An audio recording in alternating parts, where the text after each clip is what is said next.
वक्रतुंड महाकाय सूर्यकोटि समप्रभ निर्विघ्नं कुरु मे देव सर्वकार्येषु सर्वदा। कर्पूरगौरं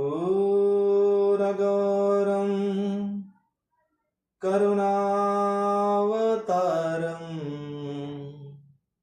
संसारसारं भुजगेन्द्रहारं सदा वसन्तं हृदयारविन्दे भवं भवानी सहितं नमामि।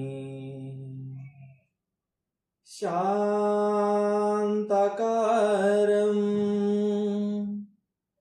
भुजगशयनं पद्मनाभं सुरेशं विश्वाधारं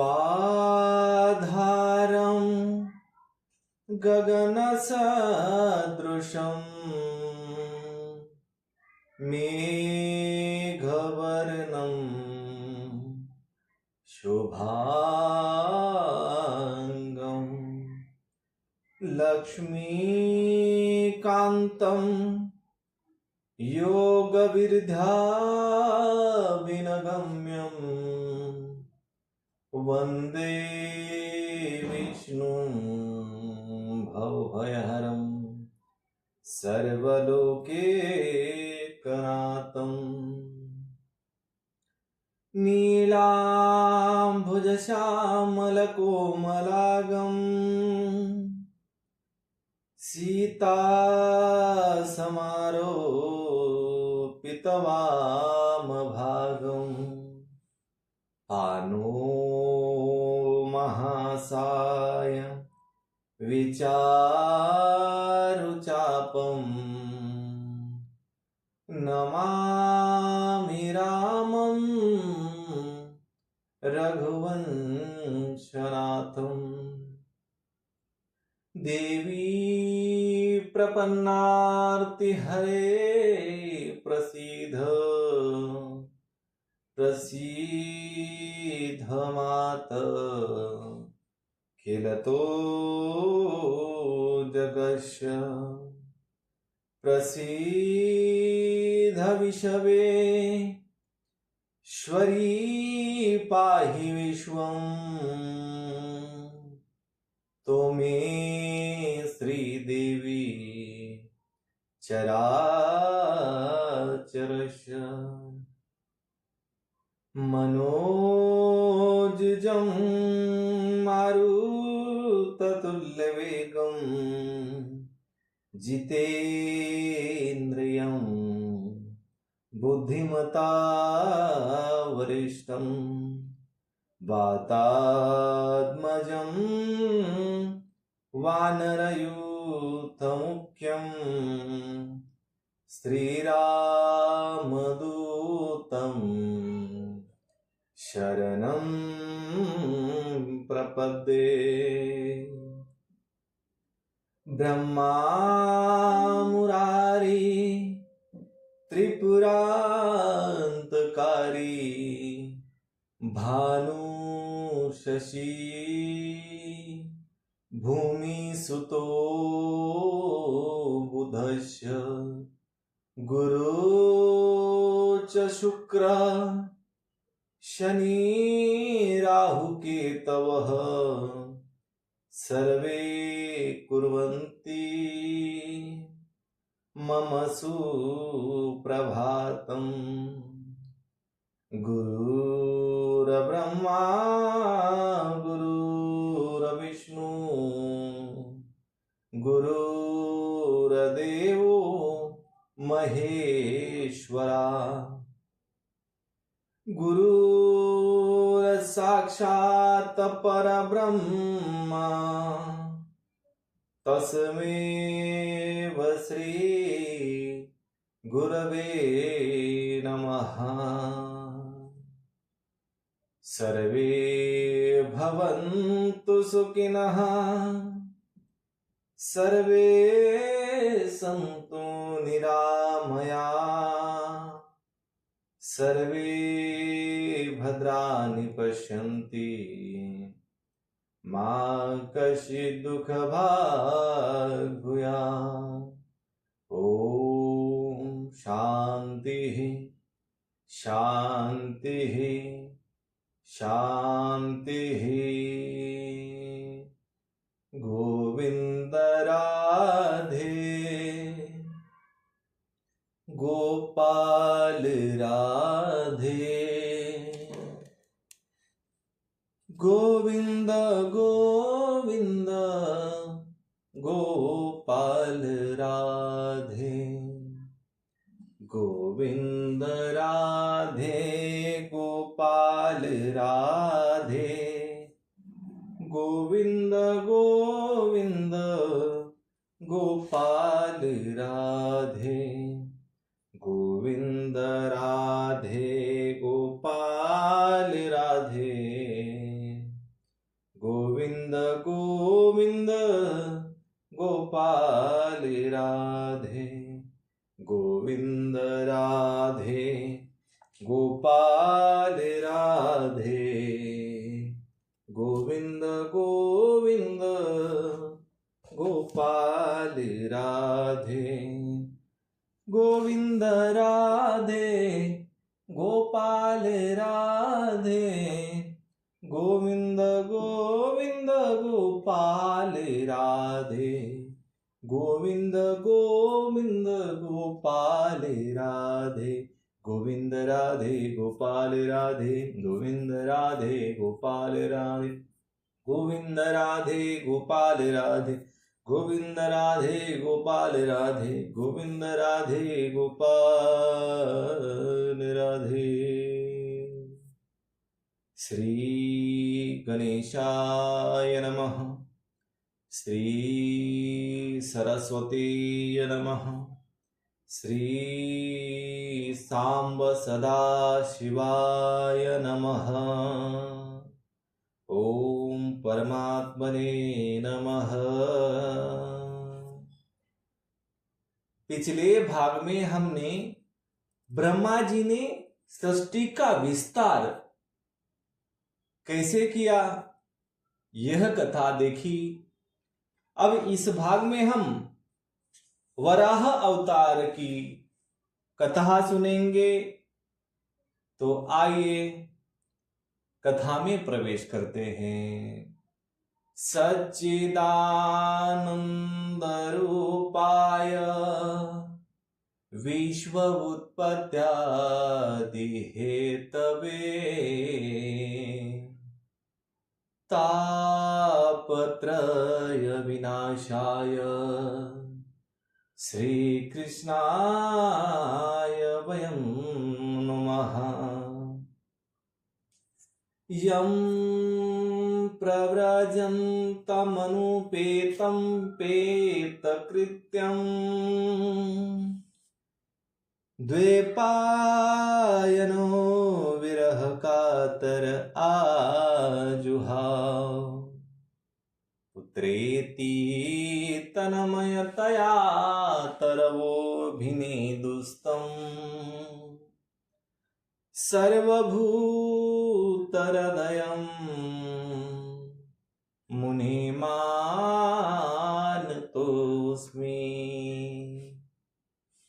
नैमिषे सुतमाशिनं भिवाद्य महामतिम् कथा अमृतरसास्वादकुशलः सौनको ब्रवीत। श्री सच्चित आनंद रूप भगवान श्री कृष्ण को मैं कोटि कोटि प्रणाम करता हूं। ये जो कथा है पावन धाम नैमिष्य अरण्य में श्री सूत जी और शौनकादि ऋषियों के बीच चल रही चर्चा हम अपने हरि उद्योग इस चैनल के माध्यम से सुन रहे हैं। तो आइए कथा का आनंद लेते हैं। वासुदेव सुतं देवं कंस चाणूरमर्दनम्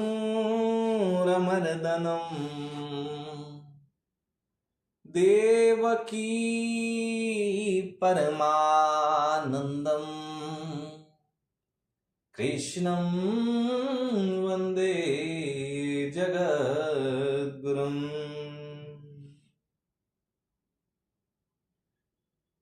श्री सुखदेव जी ने कहा, राजन, मुनिवर मैत्रेय जी के मुख से यह परम पुण्यमय कथा सुनकर श्री विदुर जी ने फिर पूछा, क्योंकि भगवान की लीला कथा में इनका अत्यंत अनुराग हो गया है। विदुर जी ने कहा, मुने, स्वयंभू ब्रह्मा जी के प्रिय पुत्र महाराज स्वयंभू मनु ने अपनी प्रिय पत्नी शतरूपा को पाकर फिर क्या किया? आप साधु शिरोमणि हैं, आप मुझे आदिराज राजर्षि स्वयंभू मनु का पवित्र चरित्र सुनाइए। वे श्री विष्णु भगवान के शरणापन्न थे, इसीलिए उनका चरित्र सुनने में मेरी बहुत श्रद्धा है। जिनके हृदय में श्री मुकुंद के चरणारविंद विराजमान है, उन भक्त जनों के गुणों को श्रवण करना ही मनुष्य के बहुत दिनों तक किए हुए शास्त्राभ्यास के श्रम का मुख्य फल है, ऐसा विद्वानों का श्रेष्ठ मत है। श्री सुखदेव जी कहते हैं, राजन, विदुर जी सहस्त्र शीर्षा भगवान श्री हरि के चरणाश्रित भक्त थे। उन्होंने जब विनय पूर्वक भगवान की कथा के लिए प्रेरणा की, तब मुनिवर मैत्रेय का रोम रोम खिल उठा। उन्होंने कहा, जब अपनी भार्या शतरूपा के साथ स्वयंभू मनु का जन्म हुआ, तब उन्होंने बड़ी नम्रता से हाथ जोड़कर श्री ब्रह्मा जी से कहा, भगवन, एकमात्र आप ही समस्त जीवों के जन्मदाता और जीविका प्रदान करने वाले पिता है। तथापि हम आपकी संतान ऐसा कौन सा कर्म करें जिससे आपकी सेवा बन सके? पूज्यपाद, हम आपको नमस्कार करते हैं। आप हमसे हो सकने योग्य किसी ऐसे कार्य के लिए हमें आज्ञा दीजिए जिससे इस लोक में हमारी सर्वत्र कीर्ति हो और परलोक में सद्गति प्राप्त हो सके। श्री ब्रह्मा जी ने कहा, तात, पृथ्वी पते, तुम दोनों का कल्याण हो। मैं तुमसे बहुत प्रसन्न हूं, क्योंकि तुमने निष्कपट भाव से मुझे आज्ञा दीजिए यह कहकर मुझे आत्मसमर्पण किया है। वीर पुत्रों को अपने पिता की इसी रूप में पूजा करनी चाहिए। उन्हें उचित ही दूसरों के प्रति ईर्ष्या भाव न रखकर जहां तक बने उनकी आज्ञा का आदर पूर्वक सावधानी से पालन करें। तुम अपनी इस भार्या से अपने ही समान गुणवती संतति उत्पन्न करके धर्म पूर्वक पृथ्वी का पालन करो और यज्ञों द्वारा श्री हरि की आराधना करो। राजन, प्रजा पालन से मेरी बड़ी सेवा होगी और तुम्हें प्रजा का पालन करते देखकर भगवान श्री हरि भी मुझसे प्रसन्न होंगे। जिन पर यज्ञमूर्ति जनार्दन भगवान प्रसन्न नहीं होते उनका सारा श्रम व्यर्थ है, क्योंकि वे तो एक प्रकार से अपने आत्मा का ही अनादर करते हैं। मनु जी ने कहा, पाप का नाश करने वाले पिताजी, मैं आपकी आज्ञा का पालन अवश्य करूंगा, किंतु आप इस जगत में मेरे और मेरी भावी प्रजा के रहने के लिए स्थान बतलाइए। देव, सब जीवों का निवास स्थान पृथ्वी इस समय प्रलय के जल में डूबी हुई है। आप इस देवी के उद्धार का प्रयत्न कीजिए। श्री मैत्रेय जी ने कहा, पृथ्वी को इस प्रकार अथाह जल में डूबी देखकर ब्रह्मा जी बहुत देर तक मन में यह सोचते रहे कि इसे कैसे निकालूं।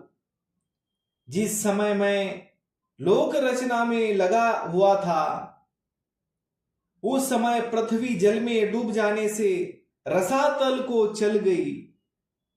हम लोग सृष्टि कार्य में नियुक्त है, अतः इसके लिए हमें क्या करना चाहिए? अब तो जिनके संकल्प मात्र से मेरा जन्म हुआ है वे सर्वशक्तिमान श्री हरि ही मेरा यह काम पूरा करेंगे। निष्पाप विदुर जी, ब्रह्मा जी इस प्रकार विचार कर ही रहे थे कि उनके नासा छिद्र से अकस्मात अंगूठे के बराबर आकार का एक वराह शिशु निकला। भारत, बड़े आश्चर्य की बात तो यह हुई कि आकाश में खड़ा हुआ वह वराह शिशु ब्रह्मा जी के देखते ही देखते बड़ा होकर क्षण भर में हाथी के बराबर हो गया। उस विशाल वराह मूर्ति को देखकर मरीचि आदि मुनिजन, सनकादि और स्वयंभू मनु के सहित श्री ब्रह्मा जी तरह तरह के विचार करने लगे। अहो, शुकर के रूप में आज यह कौन दिव्य प्राणी यहां प्रकट हुआ है? कैसा आश्चर्य है! यह अभी अभी मेरे नाक से निकला था।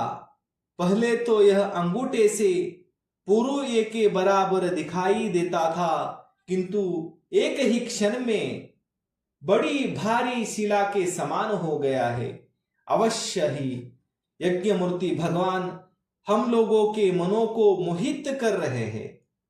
ब्रह्मा जी और उनके पुत्र इस प्रकार सोच ही रहे थे कि भगवान यज्ञ पुरुष पर्वताकार होकर गरजने लगे। सर्वशक्तिमान श्री हरि ने अपनी गर्जना से दिशाओं को प्रतिध्वनित करके ब्रह्मा और श्रेष्ठ ब्राह्मणों को हर्ष से भर दिया। अपना खेद दूर करने वाली मायामय वराह भगवान की घुघुराहट को सुनकर वे जनलोक, तपलोक और सत्यलोक निवासी मुनिगण तीनों वेदों के परम पवित्र मंत्रों से उनकी स्तुति करने लगे। बोलिए वराह भगवान भगवान की जय। भगवान के स्वरूप का वेदों में विस्तार से वर्णन किया गया है। अतः उन मुनीश्वरों ने जो स्तुति की उसे वेद रूप मानकर भगवान बड़े प्रसन्न हुए और एक बार फिर गरज कर देवताओं के हित के लिए गजराज की सी लीला करते हुए जल में घुस गए। पहले वे सुकर रूप भगवान पूंछ उठाकर बड़े वेग से आकाश में उछले और अपनी गर्दन के बालों को पटकार कर खुरों के आघात से बादलों को चितारने लगे। उनका शरीर बड़ा कठोर था, त्वचा पर कड़े कड़े बाल थे, दाढ़ें सफेद थी और नेत्रों से तेज निकल रहा था। उस समय उनकी बड़ी शोभा हो रही थी। भगवान स्वयं यज्ञ पुरुष है, तथापि सूकर रूप धारण करने के कारण अपने नाक से सूंघ सूंघ कर पृथ्वी का पता लगा रहे थे। उनकी दाढ़ी बड़ी कठोर थी। इस प्रकार यद्यपि वे बड़े क्रूर जान पड़ते थे, तथापि अपनी स्तुति करने वाले मरीचि आदि मुनियों की ओर बड़ी सौम्य दृष्टि से निहारते हुए उन्होंने जल में प्रवेश किया।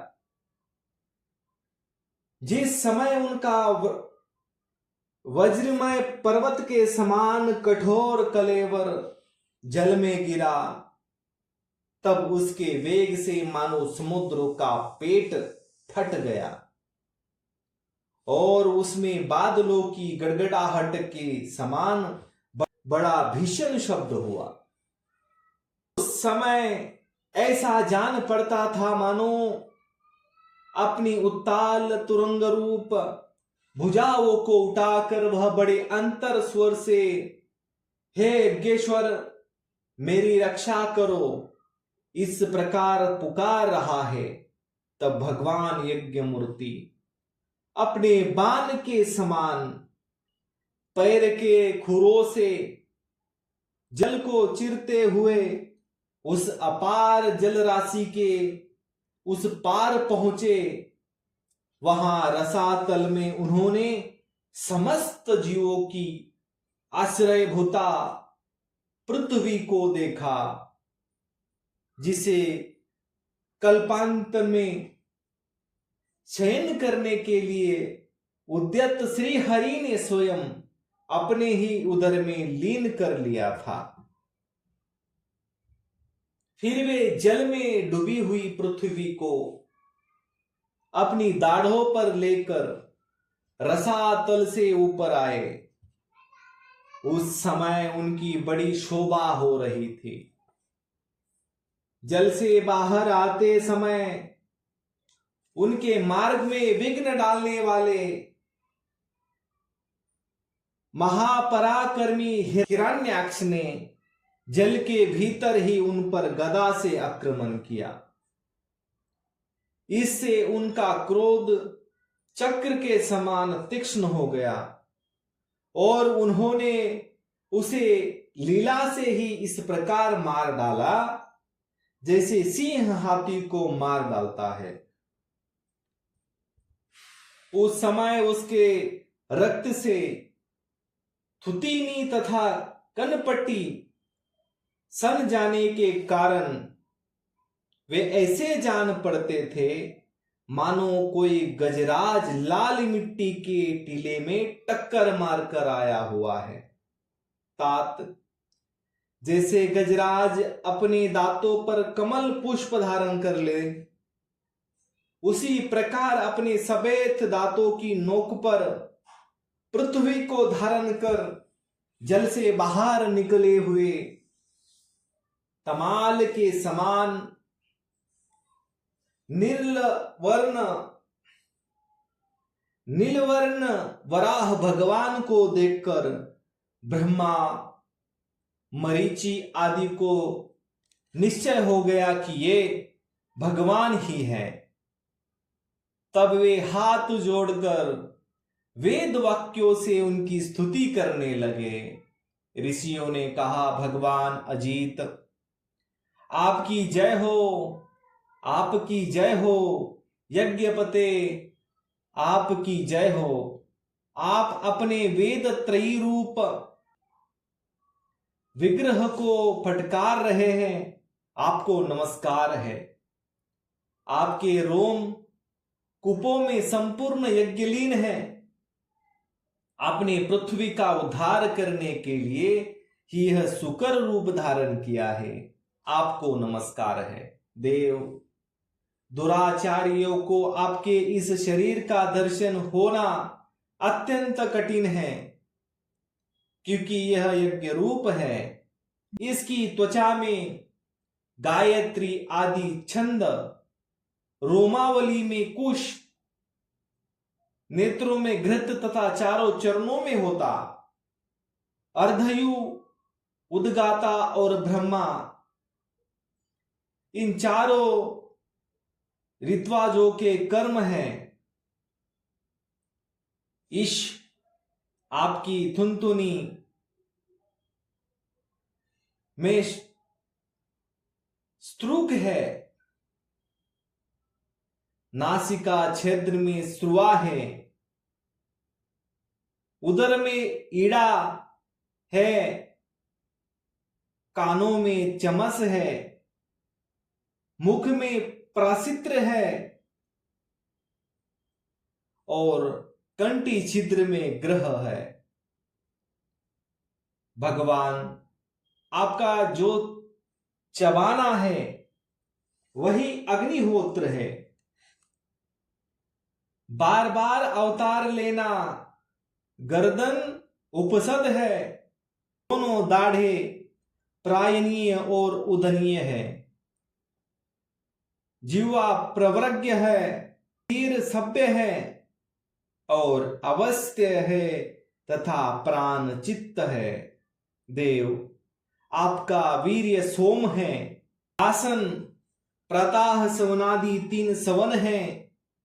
सातो धातु अग्निष्टोम, अतिअग्निष्टोम, उक्व षोडशी, वाजिपे, अतिरात्र और आप्तोर्याम नाम की 7 संस्थाएं हैं तथा शरीर की संध्या संपूर्ण सत्र है।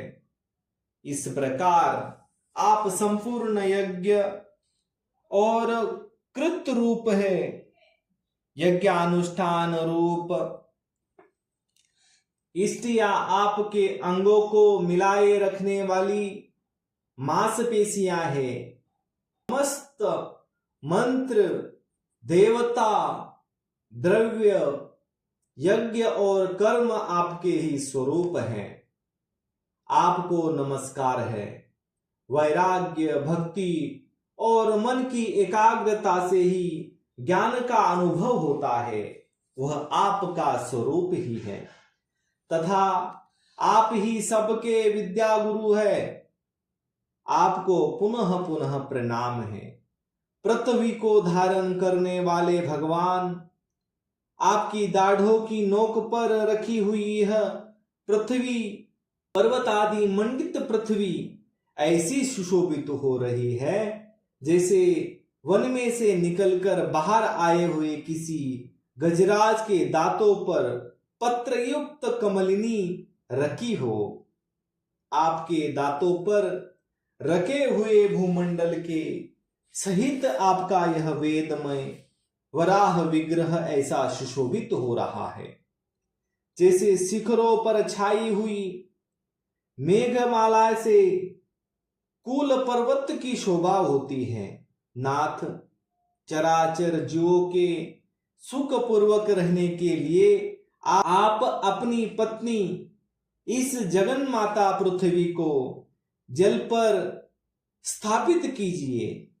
आप जगत के पिता हैं और अरण्य में अग्नि स्थापन के समान आपने इसमें धारण शक्ति रूप अपना तेज स्थापित किया है। हम आपको और इस पृथ्वी माता को प्रणाम करते हैं। प्रभु, रसातल में डूबी हुई इस पृथ्वी को निकालने का साहस आपके सिवा और कौन कर सकता था, किंतु आप तो संपूर्ण आश्चर्यों के आश्रय है। आपके लिए है यह कोई आश्चर्य की बात नहीं। आपने ही तो अपनी माया से इस अति आश्चर्यमय विश्व की रचना की है। जब आप अपने वेदमय विग्रह को हिलाते हैं, तब हमारे ऊपर आपकी गर्दन के बालों से झरती हुई शीतल जल की बूंदें गिरती है। ईश, उनसे भीग कर हम जनलोक, तपलोक और सत्यलोक में रहने वाले मुनिजन सर्वथा पवित्र हो जाते हैं। जो पुरुष आपके कर्मों को पार पाना चाहता है, अवश्य ही उसकी बुद्धि नष्ट हो गई है, क्योंकि आपके कर्मों का कोई पार नहीं कर सकता। आपकी ही योग माया के सत्वादि गुणों से सारा जगत मोहित हो रहा है। भगवान, आप इसका कल्याण कीजिए। मैत्रेय जी कहते हैं, विदुर जी, उन ब्रह्मवादी मुनियों के इस प्रकार स्तुति करने पर सबकी रक्षा करने वाले वराह भगवान ने अपने खुरों से जल को स्तंभित कर उस पर पृथ्वी को स्थापित कर दिया। इस प्रकार रसातल से लीला पूर्वक लाई हुई पृथ्वी को जल पर रखकर वे विश्व कक्षेन प्रजापति भगवान श्री हरि अंतर ध्यान हो गए। विदुर जी, भगवान के लीलामय चरित्र अत्यंत कीर्तनीय और उनमें लगी हुई बुद्धि सब प्रकार के पाप तापों को दूर कर देती है। जो पुरुष उनकी इस मंगलमय मंजूल कथाओं को भक्ति भाव से सुनता या सुनाता है, उसके प्रति भक्त वत्सल भगवान अंतस्थल से बहुत शीघ्र प्रसन्न हो जाते हैं। भगवान तो सभी कामनाओं को पूर्ण करने में समर्थ है। उनके प्रसन्न होने पर संसार में क्या दुर्लभ है, किंतु उन तुच्छ कामनाओं की आवश्यकता ही क्या है। जो लोग उनका अनन्य भाव से भजन करते हैं, उन्हें तो वे अंतर्यामी परमात्मा स्वयं ही अपना परम पद ही दे देते हैं। अरे, संसार में पशुओं को छोड़कर अपने पुरुषार्थ का सार जानने वाला ऐसा कौन पुरुष होगा जो आवागमन से छुड़ा देने वाली भगवान की प्राचीन कथाओं में से किसी भी अमृतमय कथा का अपने कर्णपुटा से एक बार पान करके फिर उसकी ओर से मन हटा लेगा। तो आज के लिए इतना ही। कर्पूरगौरम करुणावतारम संसार सारम भुजगेन्द्रहारम सदा वसंतम हृदयारविंदे भवम भवानी सहितम नमामि। जय जय श्री राधे श्याम। शेष चर्चा अगले भाग में